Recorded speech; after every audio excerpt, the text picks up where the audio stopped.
भोटेकोशी और त्रिशूली नदियां, उनमें जबरदस्त तूफान है। आप इन तस्वीरों को देखिए, ये नदियां जबरदस्त उफान के साथ लगभग बेकाबू इस समय बह रही है।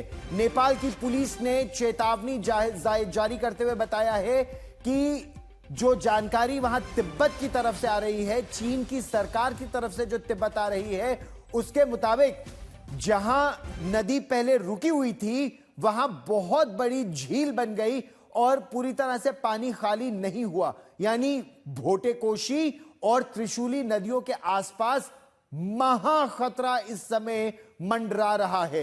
ये जो तस्वीर आप देख रहे हैं, ये एक तरह से प्रलय जिस तरह से उस पूरे क्षेत्र में अब इस उफान की वजह से आया है, उसकी तस्वीरें आप देख रहे हैं। इस जल प्रलय की चपेट में आकर अभी जो खबर आ रही है, लगभग 384 लोग लापता बताए जा रहे हैं। इसमें 105 भारतीय पर्यटक हैं। नेपाल टूरिज्म बोर्ड ने यह शुरुआती आंकड़े जारी किए हैं। नेपाल टूरिज्म बोर्ड के मुताबिक 291 विदेशी नागरिक इस समय लापता हैं, 93 नेपाली नागरिक इस समय लापता हैं। और आप देख सकते हैं कितनी तेज एकाएक पानी आया।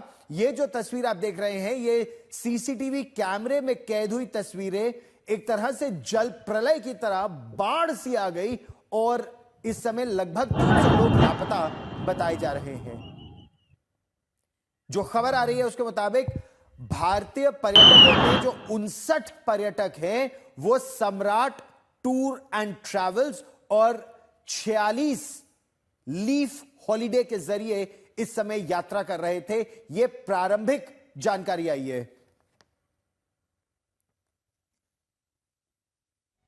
बड़ी खबर, बिहार के मुख्यमंत्री सम्राट चौधरी से केंद्रीय गृह मंत्री अमित शाह ने बात की है। नेपाल से आई तबाही पर केंद्रीय गृह मंत्री अमित शाह ने इस समय बिहार के मुख्यमंत्री से बात की है।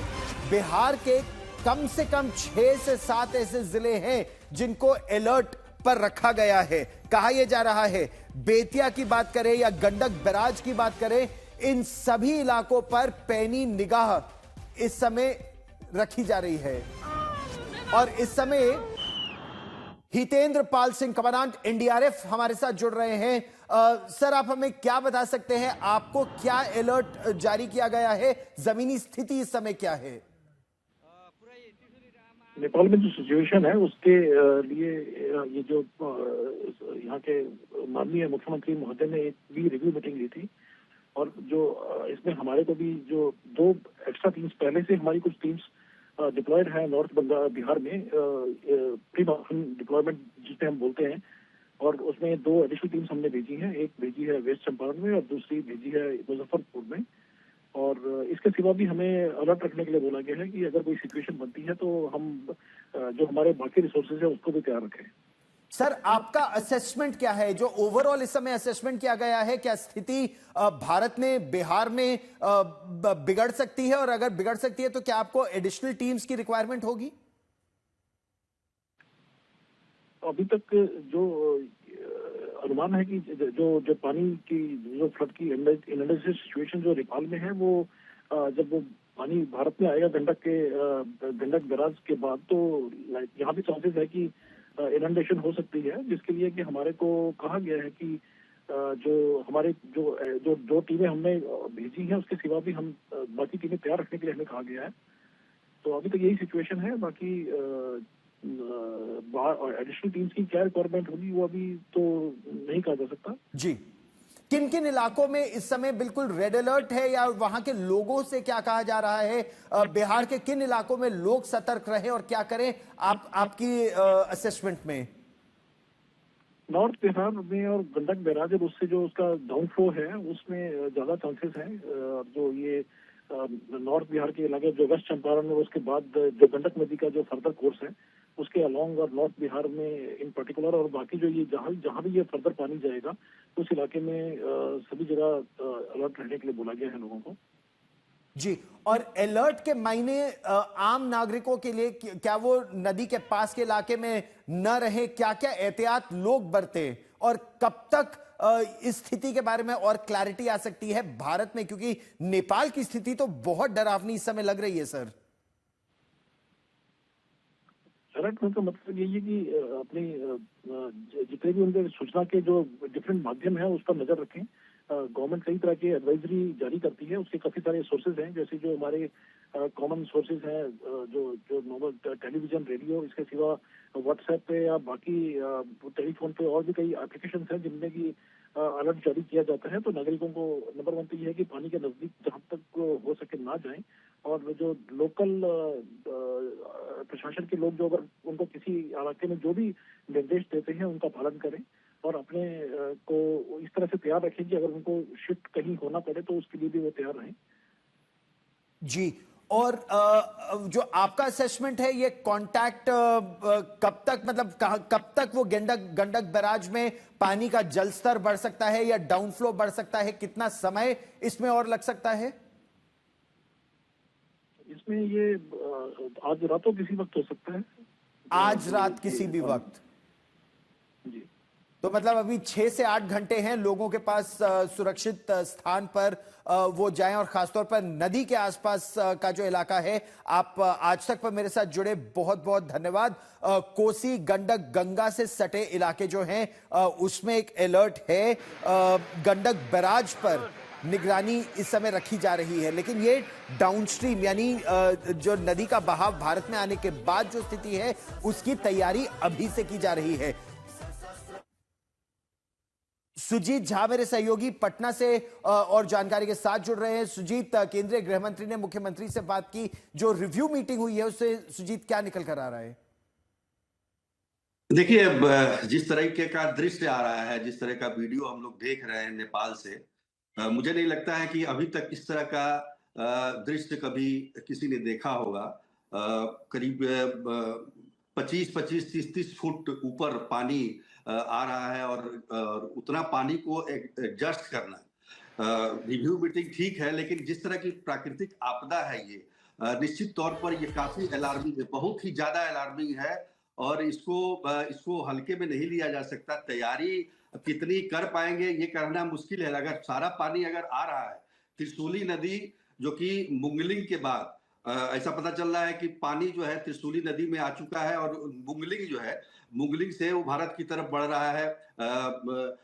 और ये मुंगलिंग के बाद ये नदी हो जाती है नारायणी, जिसका नाम होता है, और नारायणी आती है यहाँ पर वाल्मीकि नगर। अब वाल्मीकि नगर के बाद ये नदी गंडक नदी के नाम से जानी जाती है, तो उसी में ये पानी सारा आ रहा है। निश्चित तौर पर भारी दबाव तटबंधों पर पड़ेगा, क्योंकि पहले से ही मैं बता दूं आपको कि गंडक उफान पर है, और कई जगहों पर, गोपालगंज हो, मोतिहारी हो, पूर्वी चंपारण हो, पश्चिमी चंपारण हो, कई जगहों पर वो खतरे के निशान से ऊपर बह रही है। और ऐसे में अगर इतना पानी आ रहा है तो एडजस्ट कैसे होगा? और एक बात और इसमें कहना बड़ा ये होगा, अगर पानी का डिस्चार्ज जो होता है, जो गंडक नदी का डिस्चार्ज है, वो गंगा नदी में होता है, और ये बहुत बड़ी चिंता की बात है। सुजीत, रहिए मेरे साथ। जितेंद्र बहादुर सिंह इस समय हमारे साथ जुड़ रहे हैं। केंद्रीय गृह मंत्री ने बिहार के मुख्यमंत्री से बात की। गृह मंत्री को जो असेसमेंट मिल रहा है, नेपाल से जो जानकारी आ रही है और भारत में जो तैयारियां हैं, गृह मंत्रालय किस तरह एनडीआरएफ की टीम्स को डायरेक्ट कर रहा है इस समय? देखिए गौरव, केंद्रीय अमित शाह ने 16 लोगों की जान जा चुकी है नेपाल की तबाही में। अब तक ये जानकारी सामने आ रही है। 300 से ज्यादा लोग लापता बताए जा रहे हैं, जिसमें 105 भारत के पर्यटक हैं। नेपाल में तबाही से 16 लोगों की जान गई, ये जानकारी इस समय आ रही है। ये तस्वीरें बेहद खौफनाक है, बेहद भयावह है। ये तस्वीरें जो आप GLOF ग्लेशियर लेक आउटबर्स्ट और उसके बाद जो ओवरफ्लो हुआ है, जबरदस्त ग्लेशियर से जो लेक जो बन जाती है, और एकाएक जब वो अपने तटबंध को तोड़ते हुए बहुत तेजी से पहाड़ों में बहना शुरू करती है, तो जो उसमें वेग होता है, उस वेग से नदी बहती आ रही है, और जो उसके मार्ग में आ रहा है उसको बिल्कुल नष्ट करते हुए नदी आगे बढ़ रही है। जितेंद्र, आप हमें बता रहे थे कि गृह मंत्रालय का इस समय क्या असेसमेंट है, उनका क्या आकलन है? देखिए, गृह मंत्री ने बिहार के मुख्यमंत्री से बातचीत किया है और पूरी जानकारी ली है। खास तौर पर कोसी, गंडक और गंगा के किनारे के जो 6 महत्वपूर्ण जिले हैं उनको लेकर के जानकारी केंद्रीय गृह मंत्री अमित शाह ने बिहार के मुख्यमंत्री से लिया। और सबसे बड़ी बात यह है कि जिस तरीके से वाटर फ्लो वहां से आ रहा है, जानकारी ये मिल रही है कि आज रात तक उसका जो वाटर लेवल है नदियों का वो काफी ज्यादा हो सकता है। इस वजह से तटवर्ती इलाके जो नदियों के हैं, कोसी, गंगा और इसके साथ साथ गंडक के, वहां पर एनडीआरएफ का डिप्लॉयमेंट कैसे करना है राज्य सरकार की एसडीआरएफ के साथ मिलकर के। केंद्र सरकार की तरफ से एनडीआरएफ को भी मोबिलाइज किया गया है, जो बिहार, पटना और इसके साथ साथ जो दूसरे जिलों में एनडीआरएफ की टीमें मौजूद हैं उनको मोबिलाइज किया गया है। इसके साथ ही जो मंत्रालय लगातार मॉनिटर कर रहा है कि किस तरीके की सिचुएशन बनती है, क्योंकि वाटर फ्लो जितना ज्यादा है उसकी वजह से ऐसा लग रहा है कि तटवर्ती इलाकों में दिक्कत हो सकती है। इस वजह से तमाम एजेंसियों को अलर्ट मोड में रखा गया और कहा गया है कि 24/7 हर एक जगह पर निगरानी रखी जाए। ये बहुत तेजी से इन्हें उस समय भेजा गया था, लेकिन ये जो तस्वीरें हैं, आप इन तस्वीरों को देखिए, ये बहुत ही खौफनाक तस्वीर है। जैसे इस तस्वीर को आप देखिए, जब नदी में पानी बहा तो पूरा का पूरा ये ब्रिज बहता हुआ चला गया। और इस तरह की तस्वीरें, आसपास के इलाकों में ये घर अब खाली कराए जा रहे हैं। देखिए इस तस्वीर को एक बार गौर से देखिए। एकाएक जब पानी का बहाव आया तो पहले निचला बहाव था, फिर एकाएक जल स्तर बढ़ता गया और जिस वेग के साथ पानी आ रहा है, जिस गति के साथ पानी आ रहा था, लोहे का इतना शक्तिशाली ब्रिज, वो पूरा का पूरा ब्रिज तिनके की तरह बह गया। और तस्वीरें और भयावह हैं, खासतौर पर सीमावर्ती इलाकों में। एक और बड़ी खबर नेपाल से इसी वक्त आ रही है। लगभग 400 विदेशी पर्यटक इस समय लापता है। 105 की जानकारी उस समय भारतीयों की थी। 400 विदेशी पर्यटक, जिसमें 105 भारतीय पर्यटक हैं, वो लापता बताए जा रहे हैं। और ये एक ऐसा समय है जब बड़ी संख्या में पर्यटक भी इस क्षेत्र में जाते हैं, श्रद्धालु भी इस क्षेत्र में बड़ी संख्या में होते हैं। जितेंद्र बहादुर सिंह मेरे सहयोगी हमारे साथ बने हुए हैं। जितेंद्र, क्या ये बड़ा आंकड़ा भी इस समय हम लोग के पास है? जो पर्यटक, जो श्रद्धालु इस समय नेपाल में हैं, उनकी स्थिति के बारे में भारत सरकार को कोई जानकारी मिल पाई है नेपाल से? देखिए, भारत सरकार लगातार जो है वो नेपाल सरकार से संपर्क में है। और सबसे बड़ी बात यह है कि जिस तरीके का फ्लैश फ्लड आया है, जो तस्वीरें लगातार हम देख रहे हैं, उसमें ये पता चल रहा है कि जो वाटर फ्लो है वो बहुत तेजी से नदियों के रास्ते होते हुए आगे की तरफ बढ़ रहा है, जिसमें कई ऐसे इलाके हैं जहां पर विदेशी पर्यटक गए हुए थे। उनके बारे में जानकारी मिल रही है कि वो उसमें लापता हैं और इसका आंकड़ा काफी ज्यादा हो सकता है। इस तरीके की तस्वीरें आ रही हैं। भारत सरकार लगातार संपर्क में है।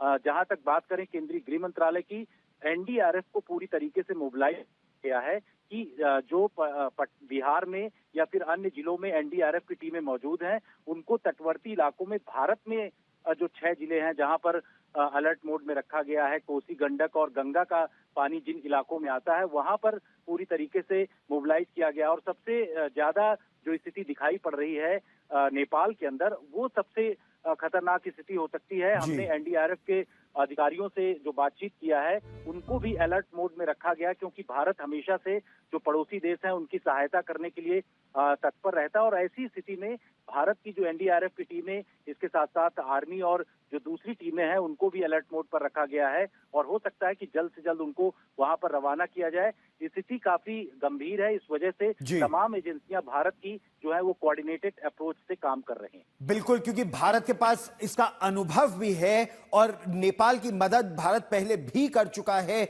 जब एक जबरदस्त भूकंप आया था नेपाल में। लेकिन ये जो प्राकृतिक आपदा है, ये बेहद बेहद खौफनाक तस्वीरें जो तिब्बत और नेपाल की सीमा से आ रहे हैं।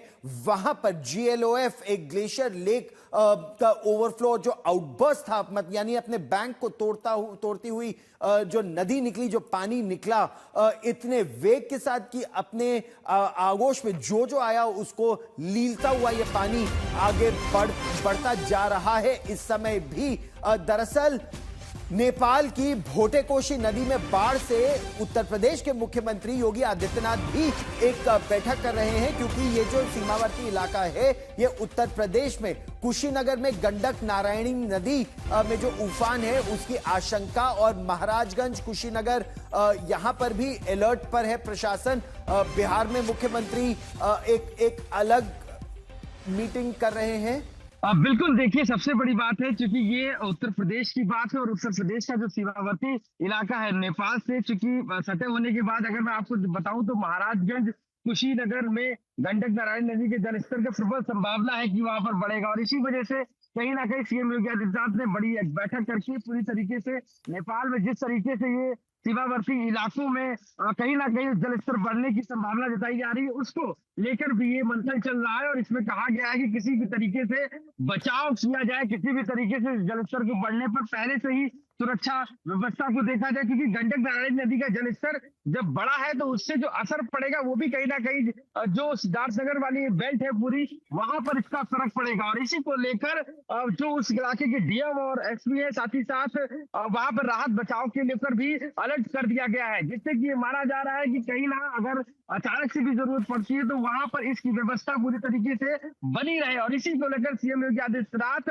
चूंकि बड़ी संजीदा तरीके से इन्होंने जब इस पूरे मामले पर नजर रखी हुई है, अलर्ट मोड पर कर दिया गया है, और बाढ़ की स्थिति पर लगातार वो निगरानी रख के अधिकारियों से भी बात की है उन्होंने, और लगातार उनको इंस्ट्रक्शन भी दिए जा रहे हैं कि अगर जैसे भी, क्योंकि लगातार जब बाढ़ का स्तर बढ़ता है तो ये जो इलाके हैं पूर्ववर्ती वो काफी ज्यादा प्रभावित होते हैं। और इस बार का जिस तरीके से गंडक नदी का और महाराजगंज कुशीनगर में इससे प्रभाव ज्यादा पड़ सकता है, इसी को लेकर उस एरिया को पूरी तरीके से वहां पर जो व्यवस्थाएं हैं, फिर चाहे राहत बचाव की हो या इसके अलावा डीएम के द्वारा जो वहां पर स्टीमर्स है या इसके अलावा अन्य जो व्यवस्थाएं हैं उनको भी अलर्ट कर दिया गया है, जिससे कि किसी प्रकार का मौके पर जैसे ही स्थिति बनती है उसको संभाला जा सके। तो कहीं ना कहीं अलर्ट पे रखा गया, और साथ ही साथ सीएम योगी आदित्यनाथ ने चिंता भी जताई है जिस तरीके से ये पूरा नेपाल में। क्या उत्तर प्रदेश को भी एनडीआरएफ की टीमों की आवश्यकता होगी, या एसडीआरएफ की टीमें 9 धारण में और एक अन्य क्षेत्र में 6 और लोगों की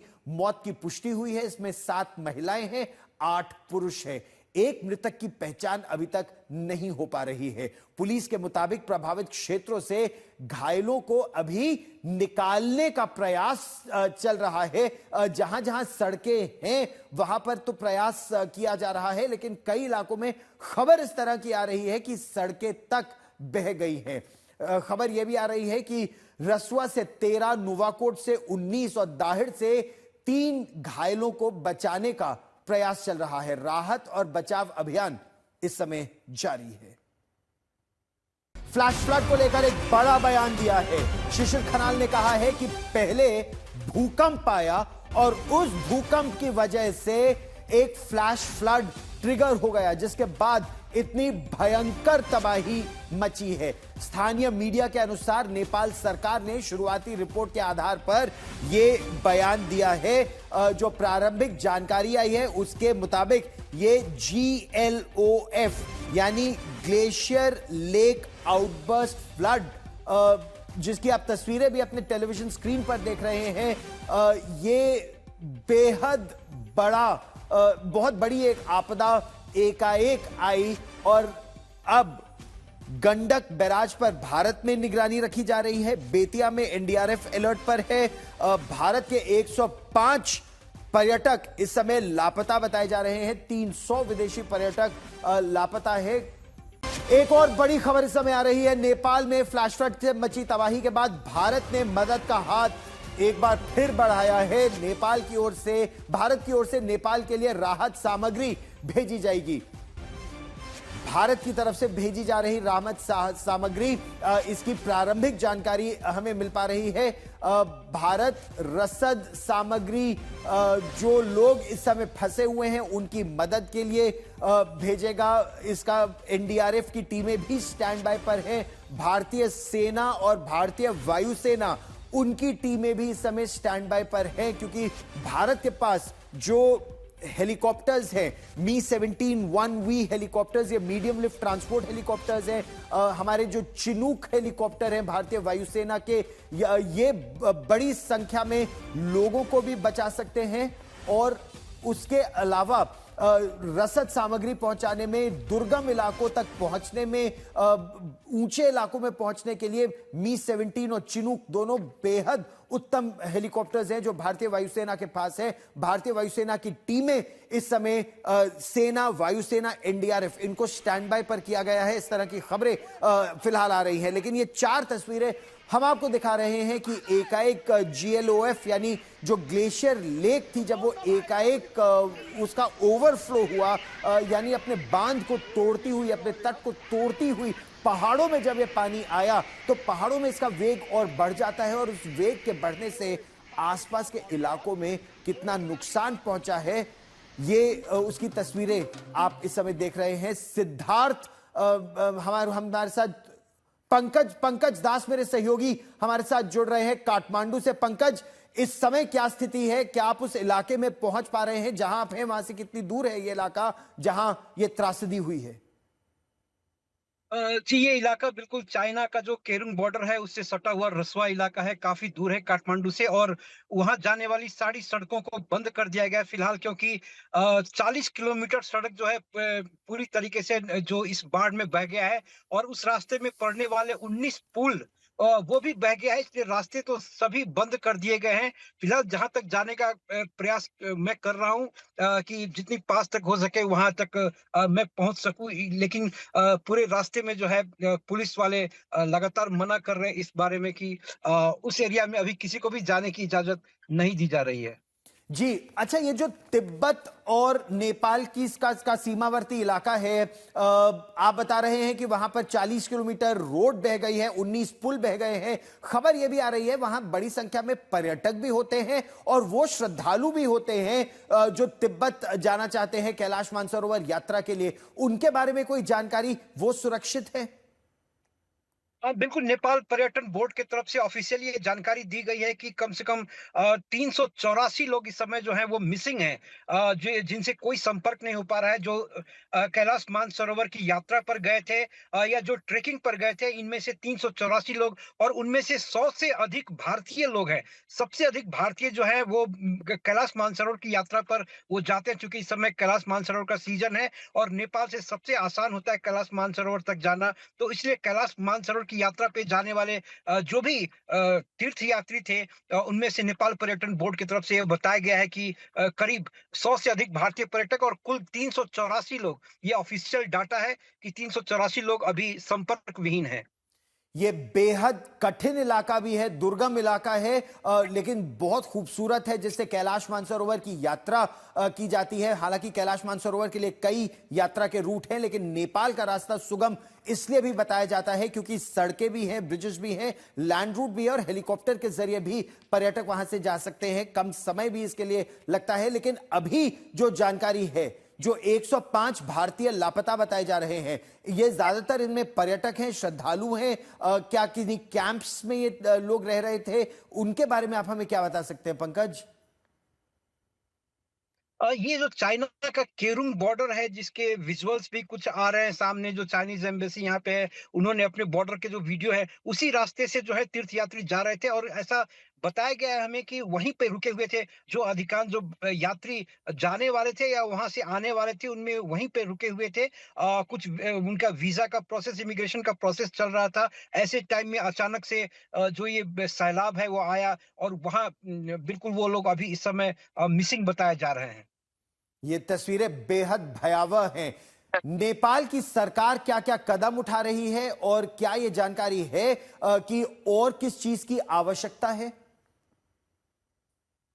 नेपाल सरकार लगातार, जैसे ही ये सुबह 9 बजे करीब में आया, तो 10 बजे से ही नेपाल सरकार पूरी तरीके से एक्टिव है। सारे प्राइवेट कंपनियों के जो और नेपाल आर्मी के हेलीकॉप्टर हैं, उनको लगातार रेस्क्यू ऑपरेशन में लगाया गया है, और काठमांडू के आसमानों में हम देख सकते हैं कि लगातार हेलीकॉप्टर का जो आवागमन है वो जारी है। जितने लोगों को बचाया जा सके, सरकार का जो है सबसे पहला फर्स्ट प्रायोरिटी उनकी है जो जितने अधिक लोगों को हम बचा सके, क्योंकि कई सारे इलाके जो है पूरी तरीके से तबाह हो गए। वहां से जीवित लोगों को बचाना सरकार की पहली प्राथमिकता है। सरकार ने काठमांडू के सारे हॉस्पिटल्स जो हैं उनको इमरजेंसी पे रखा, अलर्ट पे रखा हुआ है, ताकि जो भी वहां से लोग रेस्क्यू करके यहाँ लाए जा रहे हैं उनको लगातार यहाँ पे सारे हॉस्पिटलों में उनका इलाज किया जा रहा है। ऐसे ही जो आसपास के हॉस्पिटल्स है वहां भी सरकार लगातार कोऑर्डिनेट करके सब अपनी पूरी ताकत सरकार ने झोंक दी है, जितना हो सके जी। लोगों को बचाया जा सके और वहां तक राहत का चीजें सामग्री जो है वो भेजी जा सके।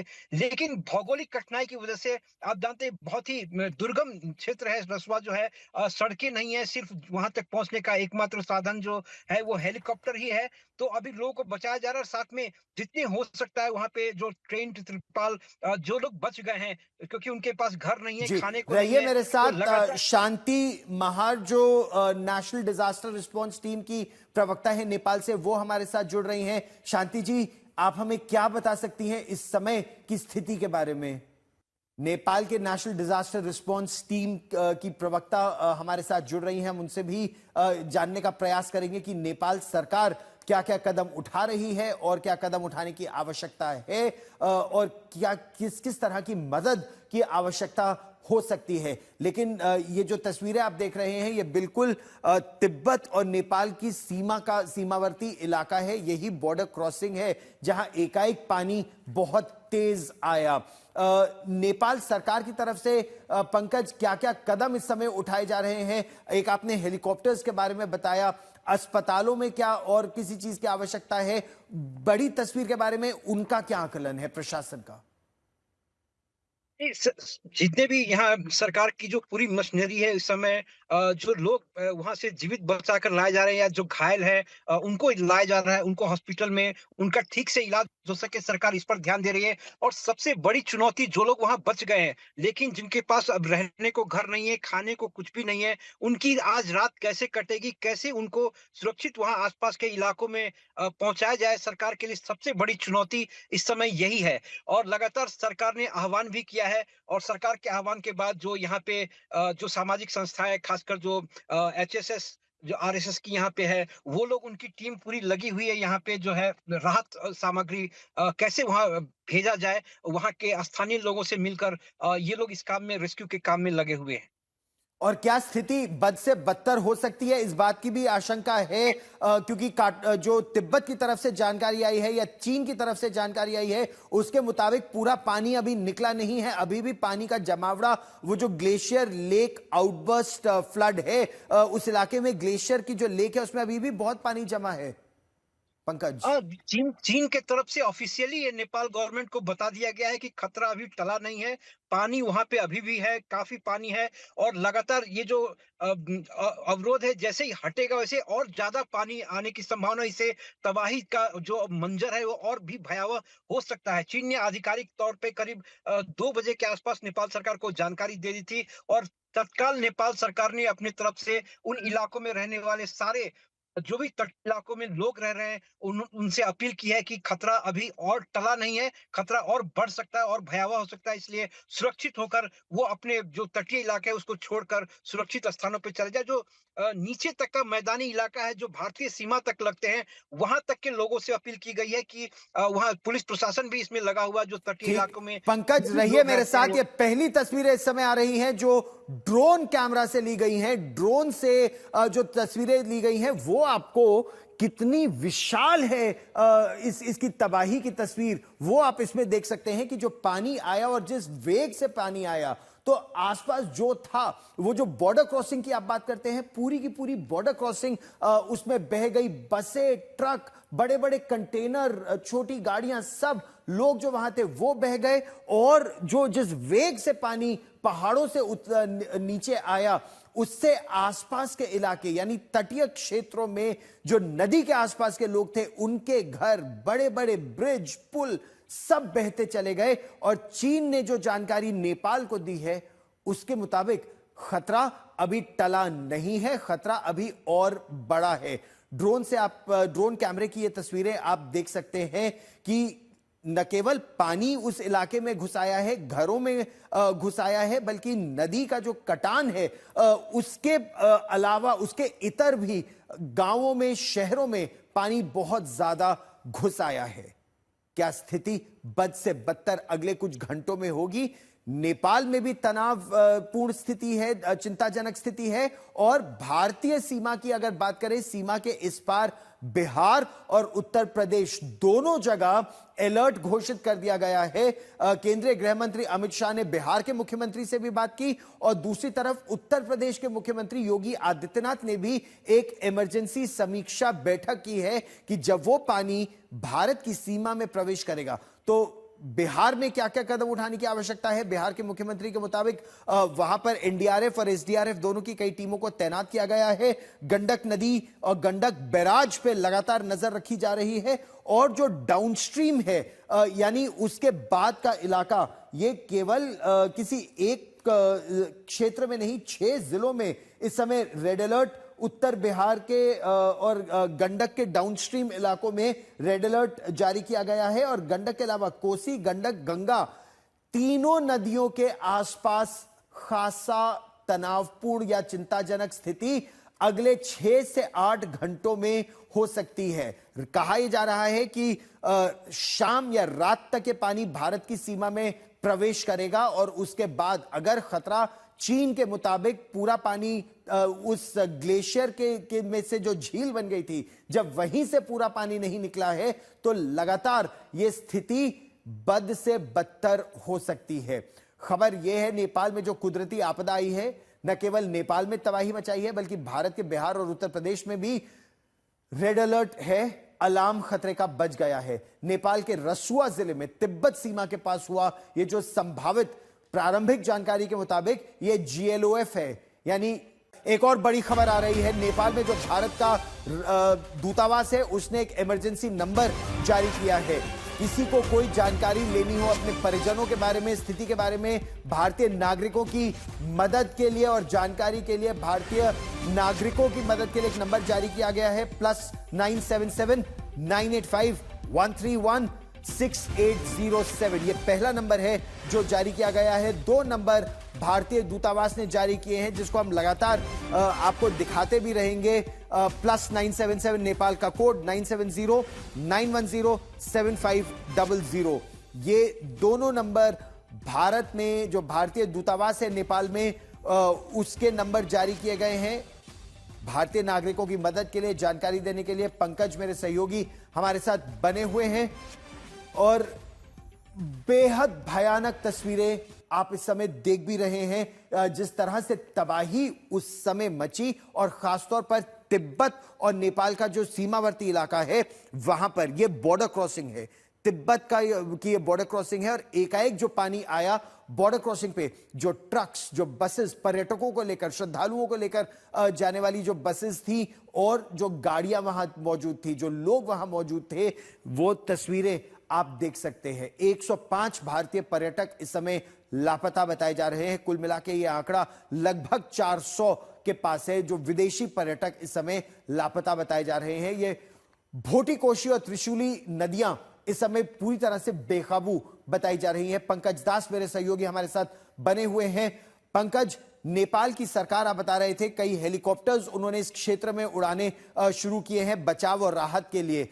क्या प्राइवेट हेलीकॉप्टर्स, सरकारी हेलीकॉप्टर्स, सेना के हेलीकॉप्टर्स के साथ साथ भी यहां मौजूद हैं? और किस मदद की आवश्यकता है नेपाल के प्रशासन को इस समय इस राहत बचाव कार्य को आगे बढ़ाने के लिए?